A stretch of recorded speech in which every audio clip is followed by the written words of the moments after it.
Say there, stranger, remember me? I'm that stranger who stalks your sanity. So how about it? Are you ingenuous? Would you call yourself ingenuous? Or have you used that word recently? It's not a word one hears commonly. There is, however, another word one hears a lot if your ears are open and your mind is alert. Disingenuous. Disingenuous could be the label of the time we live in. You see disingenuousness everywhere.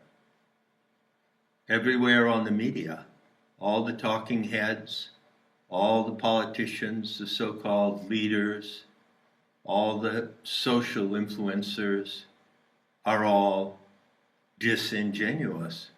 And some of them are criminally disingenuous. What does disingenuous mean? That means to be falsely sincere. It's a soft way of saying to be a liar and a fake, and to say one thing and mean another. I think you might agree that we live in an era that is plagued with disingenuous voices and disingenuous people in all walks of life, in all areas of life, and especially at the level of politics, which is just a soft word for crime. So, let's say it's an unavoidable circumstance. You live in a world today where there's a lot of disingenuous expressions coming to you from all directions. But where are the ingenuous expressions? Where are the ingenuous human animals? And if you are ingenuous, on what terms, by what standards do you consider yourself to be so? It's easy to say that the word almost equates, or may exactly equate, with innocence. So to be ingenuous is to be innocent. Are you innocent? Am I innocent? Can you see those who are not innocent? Politicians, heads of state, heads of great corporations, banks, all the big-time players, they're not innocent. And it's becoming more and more clear, even to, let's say, those of mediocre intelligence who don't tend to question things very much and haven't educated themselves in the discipline of critical thinking. And so there you go. That's the situation in what I call the world drama today. So let's, you and I, take a look at it. And let's start by looking at ourselves. Are you ingenuous? And if you are, so what? Now I propose to you that there are two approaches to this word. Let's be sure what we're talking about.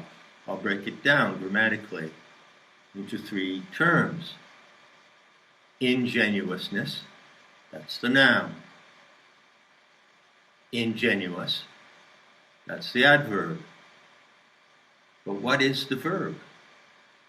Is there a verb for the action of being ingenuous? I don't think so. I suppose you could say to be sincere.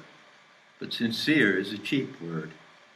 And there's something about the word ingenuous that's not cheap. There's something about it, to my ears, and perhaps to yours as well, that's rare, special, and deserves special consideration. So I would advise, since I'm here giving personal advice on the internet after all these years, I would advise approaching the term ingenuous in two ways. First of all, let's, you and I, equate it with innocence. So the question is, are you innocent? And if so, so what? Innocence can be considered in a legal framework, guilty or innocent. So let's say that I consider myself to be innocent. By what standard? Well, by the legal standard, it means that I'm not guilty of any crime. But let's look at it more generally. Let's go back to the so-called first principle of natural law, so-called natural law. There is no natural law. It's a proposition of human invention. But I believe that it can be stated in this way. The first principle of natural law is that you do not harm, cheat, or steal from others, and that you do not lie to others, and you do not harm or physically hurt anyone else without cause. And there is cause on occasion to do harm, physical harm to others. So that would be the standard in terms of so-called natural law. How do I hold myself against that standard? Well, I have to say that I seem to hold up against that standard. And when I go back and look over my life, and I've done this from time to time, and ask myself, have I ever cheated or stolen from someone else? Or have I committed harm to someone else? Either physical, verbal, or emotional harm without good reason to do so. And I have to say, maybe you won't believe me, but I don't think I have. When I ask myself the question about theft, have I ever stolen anything from anyone? The first thing that comes to my mind is an incident when I was living in Belgium and I had no money and no place to live. And it so happens through my connections in the Belgian nobility that I was invited to stay in the room of a beautiful house in a Beverly Hills-like suburb of Brussels called Liège or Rixensart. And that was in the house of a countess of the Belgian nobility named Vinciane Le Hardy de Beaulieu. And when I left there, I stole a towel from her. It was a towel from Cozumel in Mexico. She had gone on a vacation, and it was a big beach towel with a parrot on it. If I ask myself, scanning back, looking in the rearview mirror, have I ever stolen anything? And that's the first thing that comes to mind. When I ponder it, nothing else really comes to mind.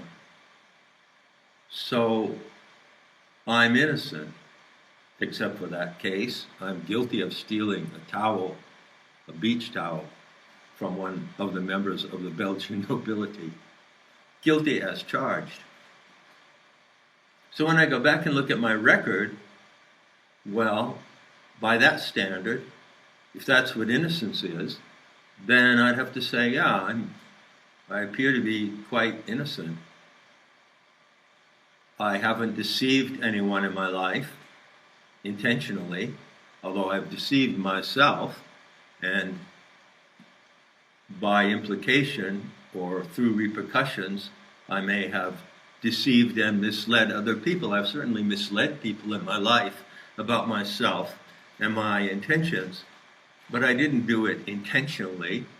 I did it because I was not being honest with myself. There's another word, honest. To be ingenuous, does that mean to be honest? Are you honest?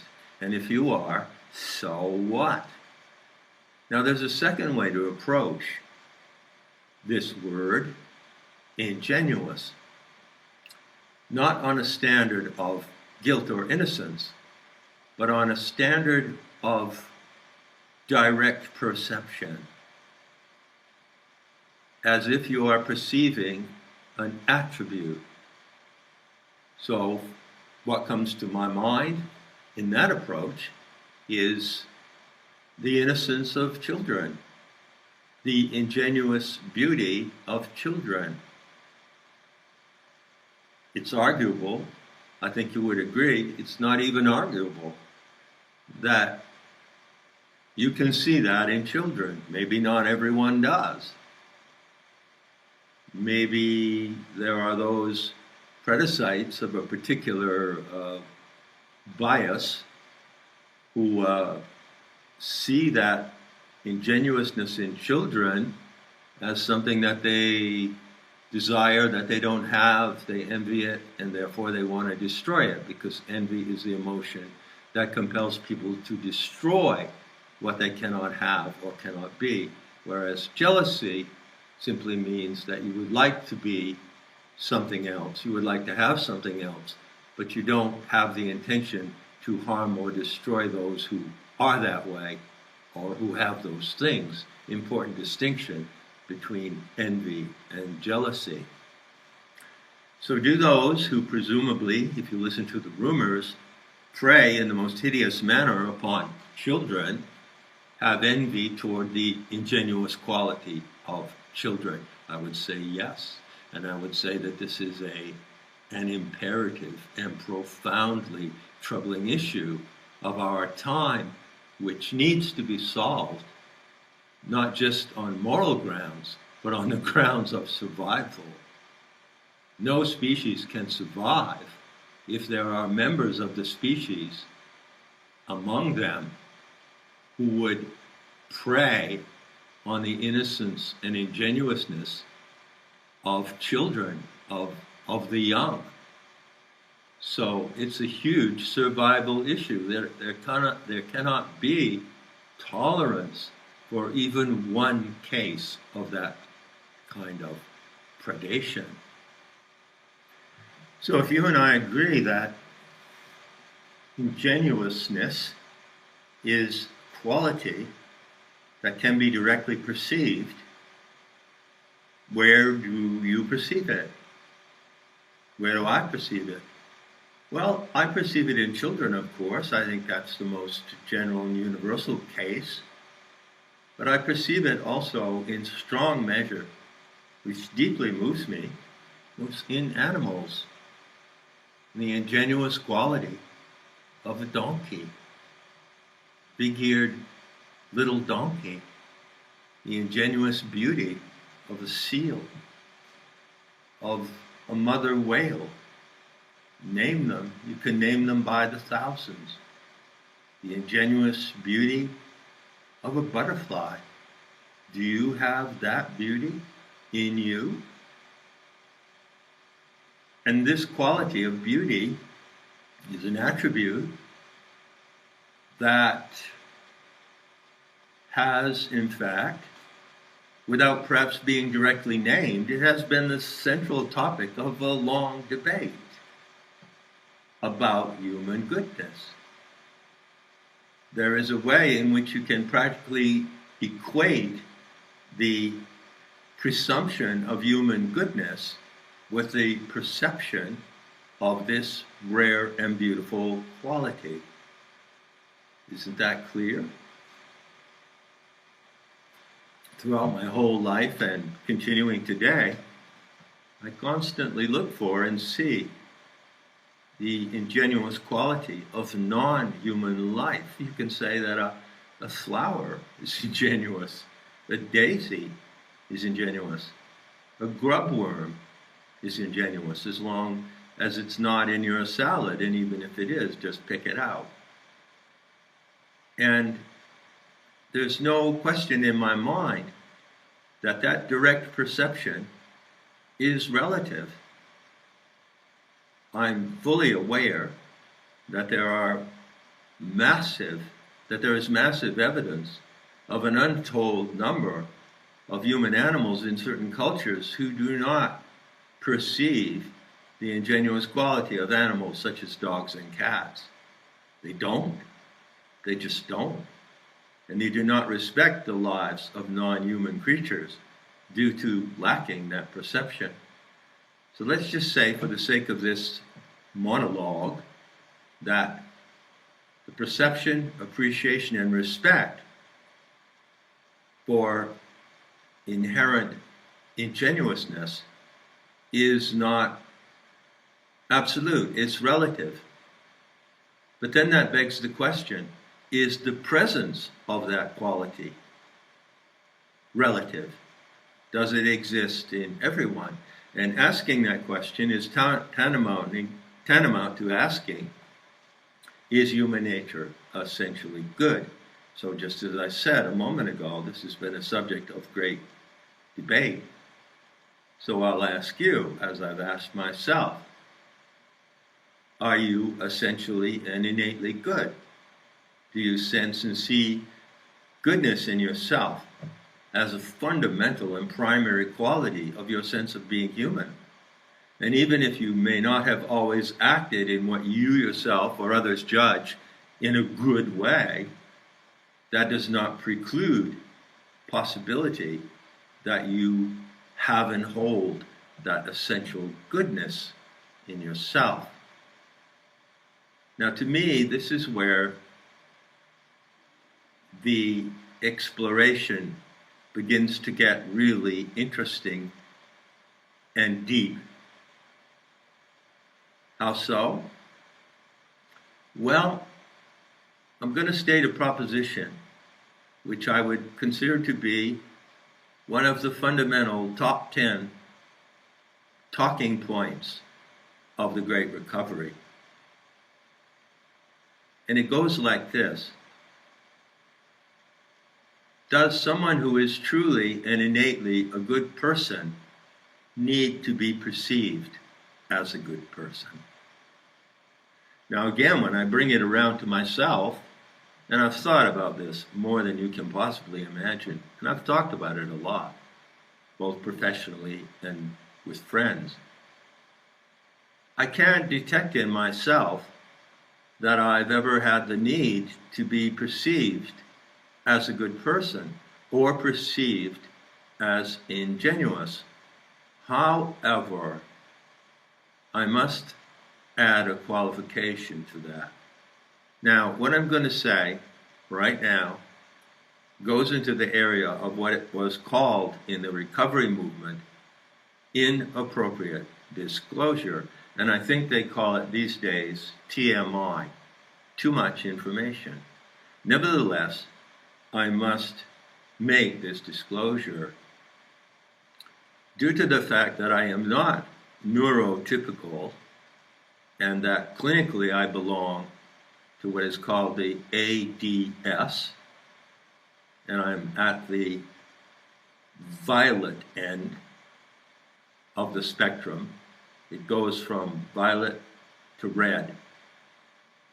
Due to the fact that I have this condition and I've had it since birth and it's not induced autism, it's genuine natural born autism, I have largely tended to disregard through my life how other people see me. This is absolutely inherent to the condition, and it may disqualify me from what we're discussing.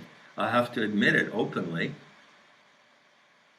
It's an inappropriate disclosure, but I have to make it in order to be honest and on the level with you in what I'm saying here now. Maybe I'm a freak because I just don't fucking care, and I never have. However, maybe I'm not a freak. Let's say I'm not a freak, and let's say that my innate autistic disinterest in others seeing me and how they see me, whether they like or dislike me, whether they approve or disapprove of me, maybe, hold on, maybe that anomaly is not an anomaly at all. Suppose that that factor in the artistic character is actually an inherent factor of human nature that is rare and precious. And so you also could be quasi-autistic to the extent that you don't care about whether you are seen to be a good person or not. Now I'm playing with a delicate and, in my mind, really powerful proposition here. So I want to make it clear to you before I conclude this talk. I consider that being a good person, being truly ingenuous, excludes the need to be seen as such. Now you may say, okay, John, you're just talking out of your bias. You're talking out of your non-neurotypical constitution. And that may be so, but suppose it isn't so. What if it isn't so? What if what I'm actually talking about is the core of humanity, the core of human nature? Do you live from the core of human nature? How do you need to be seen by others, and how much of what you do is affected and influenced by the need to be seen? Now, I'm going to close this talk and pick up this theme of ingenuousness in the next talk, and probably I'll continue it through this series. But in closing, I want to say something that comes from my other work. I said at the beginning of the Great Recovery series that I wasn't going to refer to planetary tantra or the term of Gaia awakening or not in his image and the recovery of the narrative and method of the mysteries. I wasn't going to talk about all the other work that I've done, and I don't need to. But in this one instance, I'll make an exception. There's a saying that goes around a lot among people I know personally and among my entourage of students around the world. And it goes like this. The root of all addiction is addiction to the pain of not being seen. Now this is a mean, and it's a strong one.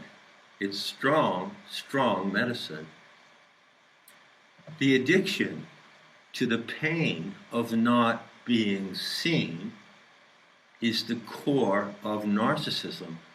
In every single case, whatever it may be, every man, woman, and child of any age, of any race, the core of the illness of narcissism is addiction to the pain of not being seen.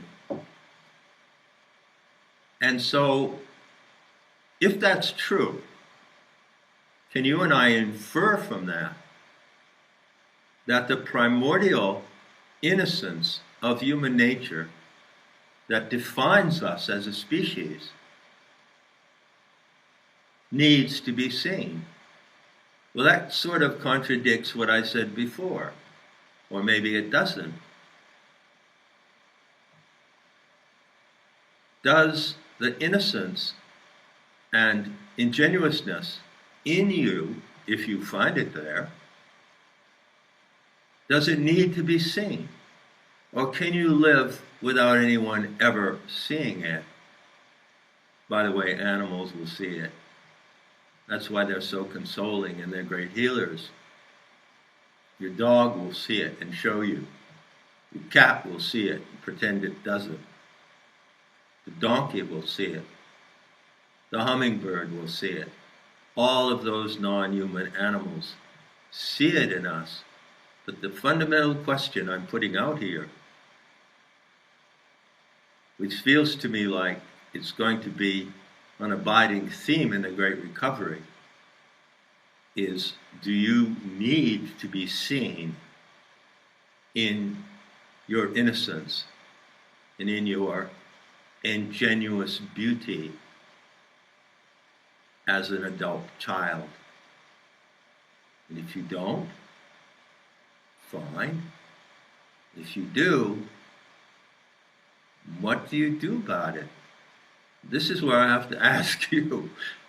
Because like I said, it hasn't really been much of a concern for me, but I'm a freak. And I perhaps might be not qualified to judge this issue. This is such an important issue. So I want to leave you with this thought, with this issue to think about.